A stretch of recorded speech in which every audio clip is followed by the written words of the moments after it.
নমস্কার বন্ধুরা, নিবেদিতার গৃহকোণে তোমাদের সকলকে স্বাগত জানাই। আজকে আমি কচি সজনে ডাঁটা দিয়ে একটি দুর্দান্ত স্বাদের নিরামিষ রান্নার রেসিপি তোমাদের সাথে শেয়ার করছি। এই সজনে ডাঁটা দিয়ে সবজিটি খেতেও যেমন সুন্দর, স্বাস্থ্যের পক্ষেও উপকারী।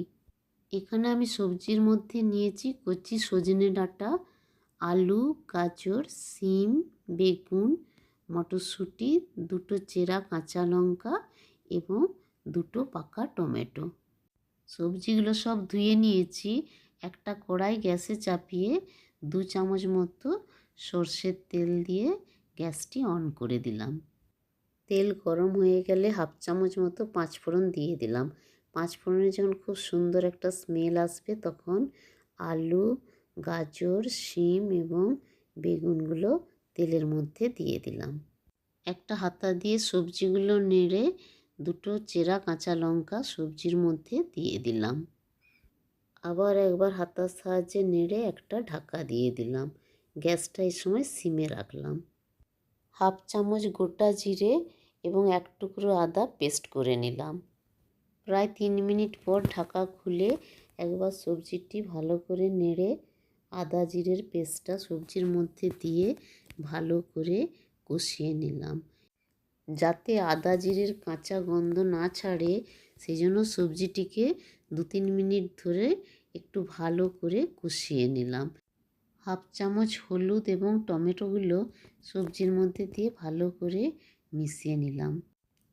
এরপর সমস্ত সজনে ডাঁটা এবং মটরশুঁটি সবজির মধ্যে দিয়ে ভালো করে নেড়ে 1/2 চামচ লবণ সবজির মধ্যে দিয়ে দিলাম।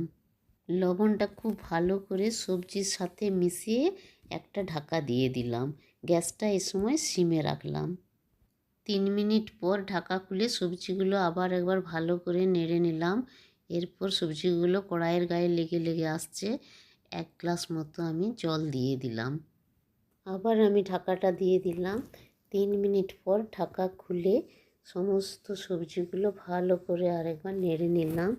আমার রান্নাটা প্রায় হয়েই এসেছে। এখন আমি খুব সামান্য চিনি ছড়িয়ে দিলাম। এটা অপশনাল, তোমরা দিতেও পারো আবার নাও দিতে পারো। রান্নাটা আমার প্রায় হয়েই এসেছে।